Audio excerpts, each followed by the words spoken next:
It'll be tough going, but we'll make this a home.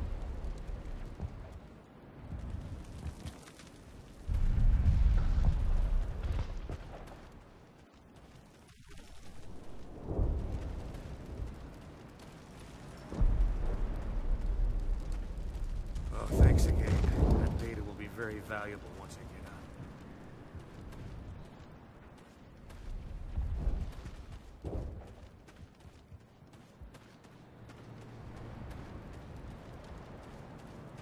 I never thought I would be so thrilled to see a soldier. Forgive my previous inaction, but under the Thorians' influence, every thought was examined and filtered. What will you do now that the fighting is over? I may stay, try to recover my losses. I can have new supplies delivered within weeks. Perhaps the colony will survive after all. Let me see what you have in stock. Of course. Return in the future, and I may even have more to see.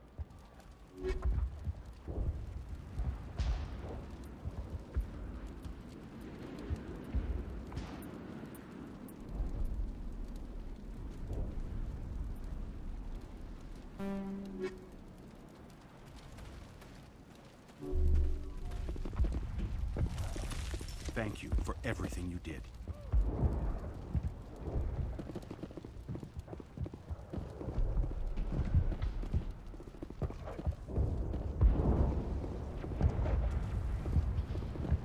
Thank you for everything you tried to do here.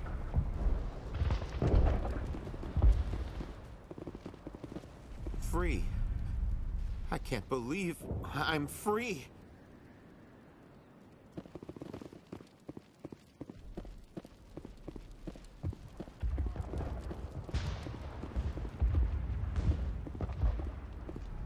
The only thing I can say for that plant is it made me forget how hungry I am. Feros will be back in shape in no time, Commander. We'll make sure. They tell me you survived the coups. Glad you're on our side.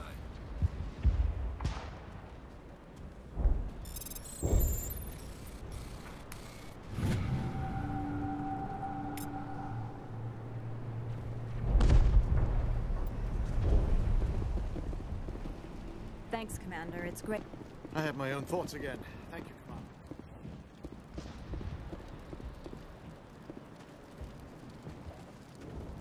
Finally, that damn thing is out of my head. I can think without pain. And with the power cells you brought, I can get this place up and running again. Thanks, Commander. It will take time for things to get back to normal around here.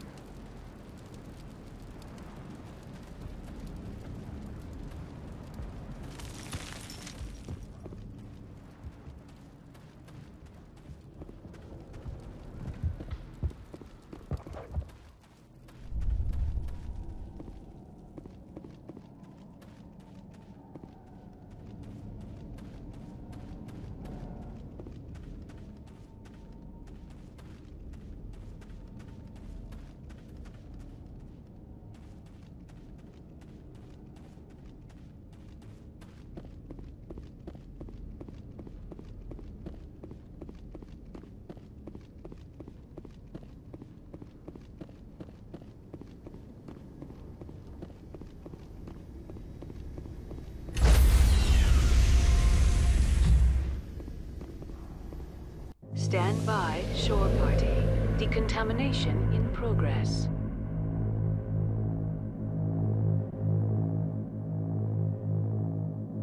Decontamination in progress.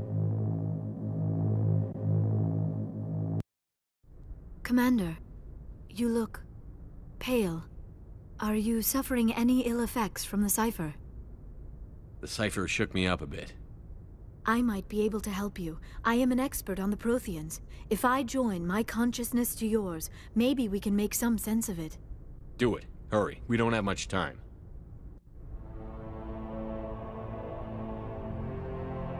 Relax, Commander. Embrace eternity.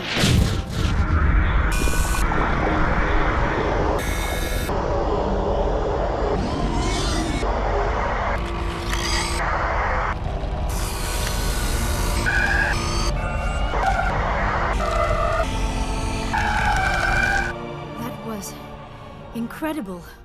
All this time, all my research, yet I never dreamed. I am sorry. The images were so vivid.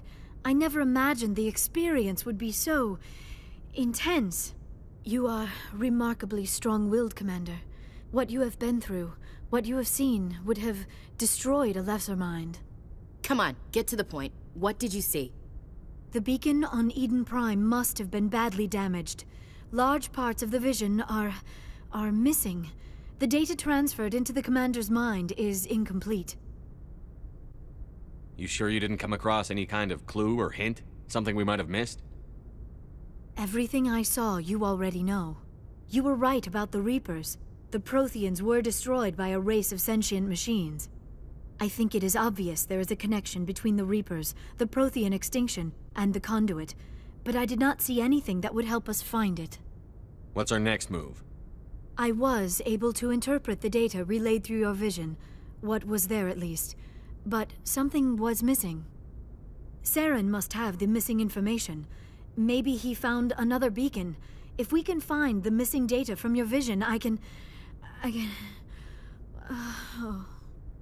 I am sorry. The joining is exhausting. I should go to the medical bay and lie down for a moment. Dr. Chakwas should take a look at you. That will not be necessary. I just need some rest. Somewhere quiet. We're done here. Dismissed. I've sent off the Pharos report, Commander. You want me to patch you through to the Council? Patch him through, Joker. Setting up the link now, Commander. Commander, Exogeny should have told us about the Thorian. It would have made your job much easier. You might have been able to capture it for study instead of destroying it. The Thorian liked to enslave minds. Anyone who studied it would have ended up as one of its thralls. Perhaps it's for the best, then. At least the colony was saved. Of course it was saved. Shepard would go to any lengths to help a human colony. Being human had nothing to do with it. They were in trouble. Admirable. But sometimes Spectres have to make sacrifices. I hope you're willing to do that when the time comes. Goodbye, Commander. We will be waiting for your next report.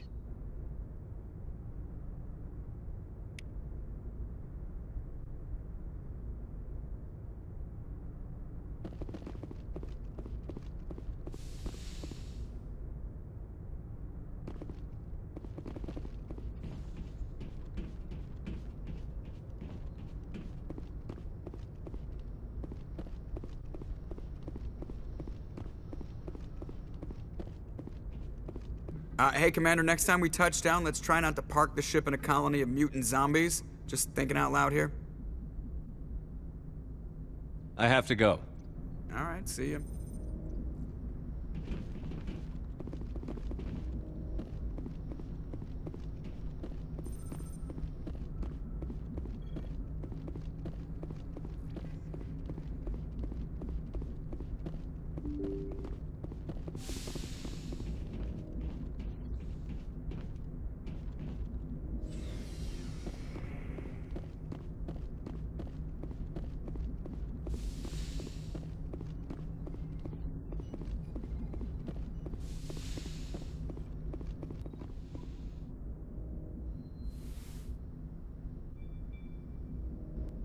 Commander, are you coming to check up on me? You look much better. How are you feeling? Dr. Chakwas assures me I am going to be fine. I was impressed with her knowledge of Asari physiology. You're in good hands. Dr. Chakwas knows what she's doing. I get the feeling you want to ask me something, Commander. Maybe we could pick up where we left off. You were telling me about your interest in the Protheans. Actually, I think I was talking about my interest in you, and making a fool of myself in the process. As I said, I am not used to dealing with people, especially humans. I did not really know much about your species when we first met, Shepard. I found it hard to take humanity seriously. Your kind always seemed so rushed and high-strung. Well, we don't have the luxury of time. An Asari can live for 1,000 years. We're lucky if we hit 150.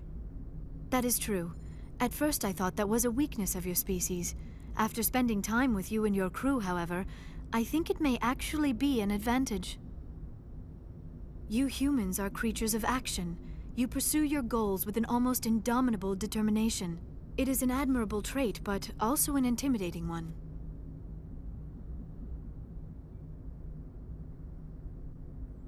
You're scared of us? Unfortunately, the rest of the galaxy sees humanity as something of a bully. You run over anyone in your path to get what you want. It is up to people like you to change their minds, Shepard.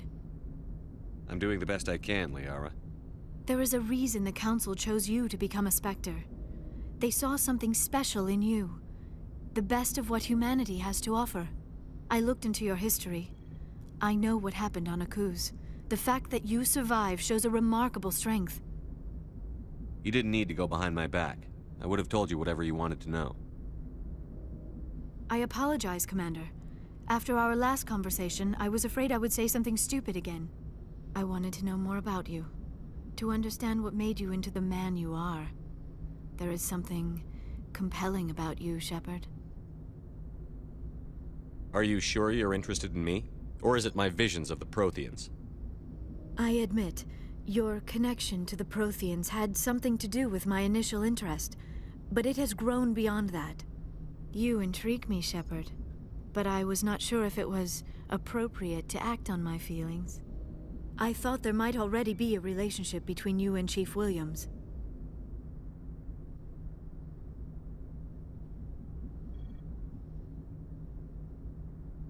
Williams and I are just friends, nothing more.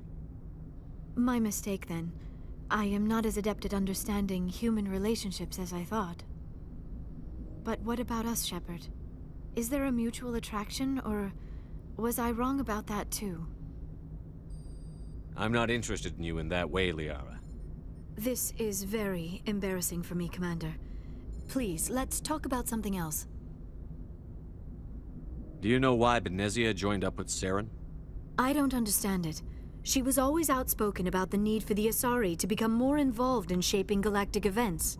Maybe she thought allying herself with Saren would somehow be for the greater good in the long run. At least I hope so. This hurts you, doesn't it? None of this makes any sense to me. I have not spoken to Benezia in many years, but I know her, and this was not like her.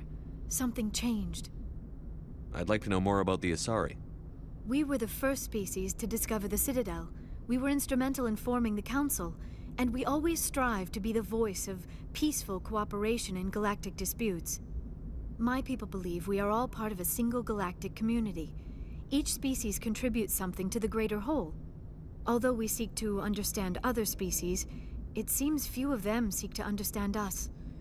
The galaxy is filled with rumors and misinformation about my people.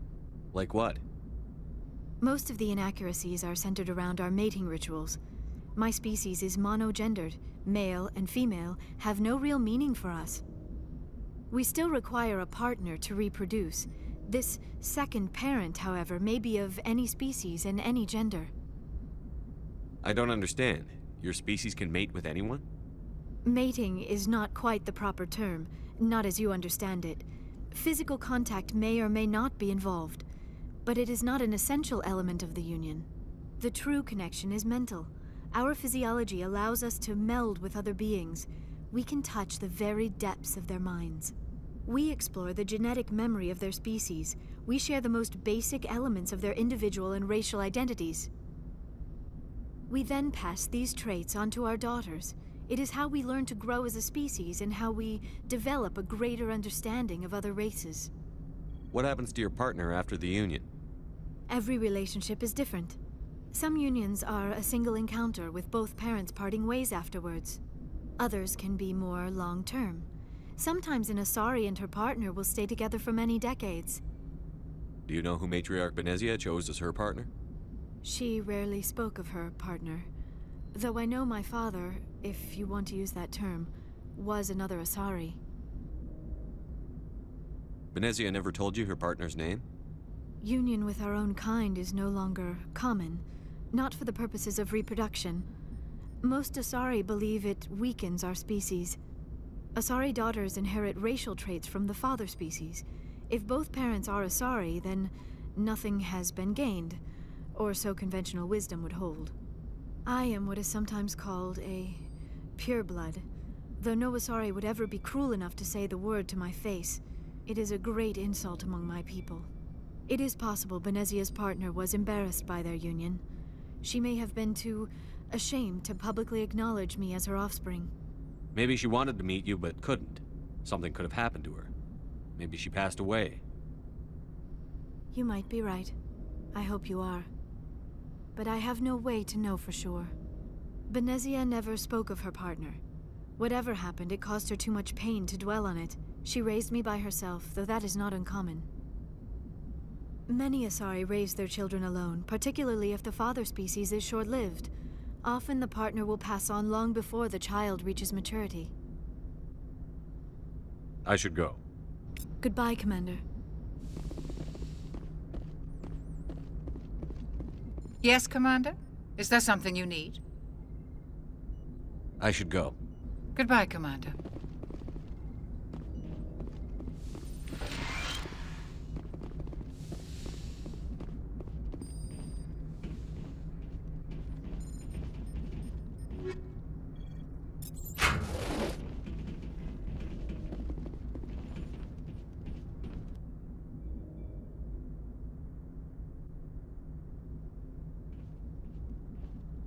Anything you need, Commander?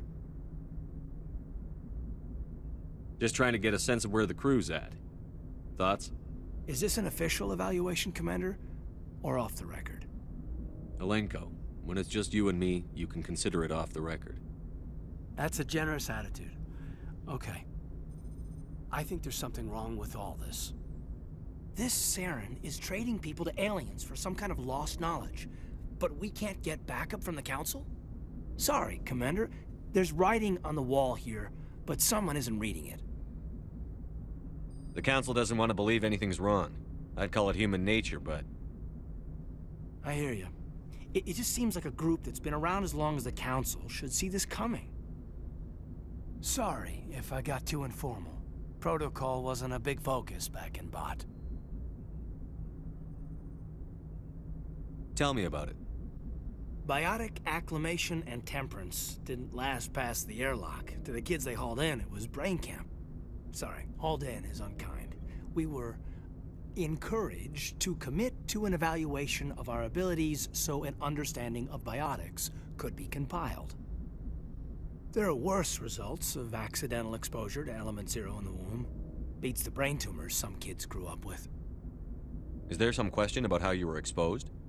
My mother was downwind of a transport crash. It was before there were human biotics, a little after the discovery of the Martian ruins. It only gets iffy around 63 when Kinetics was running out of first-gen subjects. Until then, they'd relied on accidentals. A bunch of guys in suits show up at your door after school, and next thing you know, you're out on Jump Zero. Jump Zero is Gagarin Station, right? What's it like? Yeah, that's the official name. Biggest and farthest facility we had for decades. Right on the termination shock, the outer edge of the solar system. It's where they did all the Goose Chase FTL research before we caught on to using mass effect fields. It was a sterile research platform when I was there. There were other kids in the same boat, right? At least you weren't alone out there. That's true. We did have a little circle that'd get together every night before lights out. We didn't have much to do, though. It was a research platform then, and Kinetics kept Jump Zero off the extranet to prevent leaks. Then you must have had plenty of time to get to know each other. Yeah, we'd sit around and bull every night after dinner, play cards or network games. There was this girl named Rana, who had a little circle grow up around her. She was from Turkey. Her family was very rich. But she was smart and charming as hell. Beautiful, but not stuck up about it. I think you'd have liked her.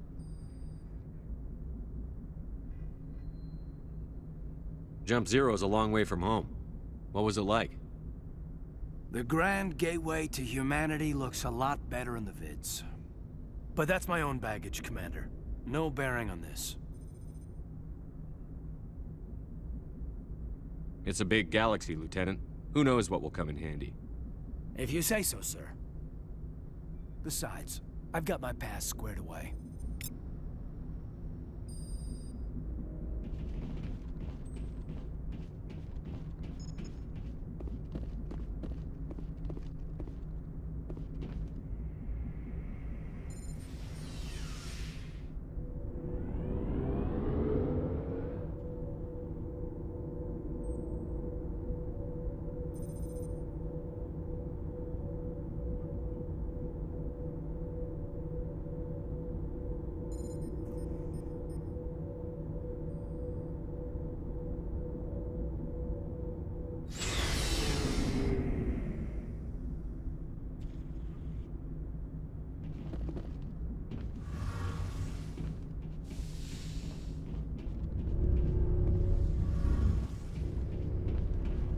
Shepard, I'm glad you're here.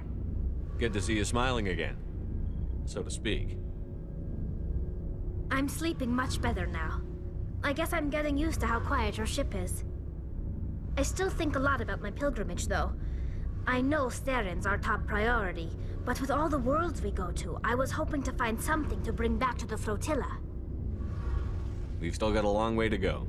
You'll find something to take back. Yes, but it cannot just be some derelict ship my people can use for salvage. It has to be more than that. There's a lot expected of me. What's so special about you? It's my father. He's the senior member of the Admiralty Board. He's one of only 5 people who can overrule the decisions of the Conclave for the good of the migrant fleet. My father is responsible for the lives of 17 million people. Our entire race is in his hands, and I'm his only child. So are you some kind of heir to the Quarian throne or something? No, it doesn't work that way. My father's position isn't hereditary. I'll probably never serve on the Admiralty Board myself. Officially, I'm just the same as any other citizen. But it doesn't work that way in practice. People have always treated me differently because of who my father is. You must get all kinds of special privileges. I probably had it easier than most growing up, but it's not all good. People like my father have enemies, and they're not above using me to get to him. It must be tough on you. My people place a high value on family and ancestry. There's an unspoken expectation that I'll live up to my father's example. Everyone's waiting for me to do something great on my pilgrimage, something that will forever change our lives for the better. If I don't, it's like I failed, and that reflects badly on both me and my father.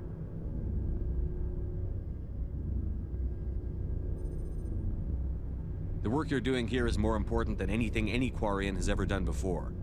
Yes, I know. But you have to understand Quarian culture. We're a very insular society. The events beyond the flotilla don't much matter to the average citizen. Our greatest dream is that one day, we'll return to our homeworld and drive out the Geth. But even if we stop Seren, that's not going to happen. There's still millions of Geth behind the Veil. Until they're gone, our exile will continue. What would you need to bring back to make everyone happy? Something that would help us better understand the Geth. They've changed significantly since the exile. They've continued to evolve. We've done our best to study them, but it's not easy. They're very reclusive. Until recently, they never went beyond the borders of the Veil. And all the Geth we run into now are under Seren's control. We'd need to find Geth operating on their own, independently. But I don't want this to get in the way of our mission, Shepard. First, we stop Seren. Then I'll worry about my own problems. What was your father like? It wasn't easy growing up as the daughter of one of the Admiralty. Even before he joined the board, he was a prominent figure. People looked to him for leadership. He had to set an example, and he expected the same of his daughter. Plus, he was pretty strict, a military man through and through. He never allowed me to settle for anything less than excellence. As a kid, I sometimes felt like he was pushing me too hard. But now, I'm old enough to appreciate what he taught me. The world doesn't owe us anything. If we want something in life, we have to earn it. Where was your mother in all this? Mother was around, but she always seemed to kind of blend into the background. Almost like she was overshadowed by my father. He tends to do that to people. She passed on about 5 years ago. Some airborne virus that swept through the fleet. Happens sometimes when the filters start to break down. I think my father took it pretty hard. After she was gone, he became even more focused on his work. I think that was his way of dealing with the grief. Sounds like a tough upbringing. You don't resent your father at all? Like I said, it wasn't easy. My father's not the kind of person you bond with. And he wasn't around all that much. Too busy. People counted on him, and he took his duties seriously. Even when he was around, he always seemed a bit distant. Like his mind was always somewhere else. Come to think of it, I can't ever remember seeing him smile. Not once. It's like he was always weighed down by all that responsibility. I mean, I know he cares about me, but he never really showed it. Not in the usual way. I guess the best thing I can say about my father is that I respect him. I want to talk about something else. Like what? I should go. See you later.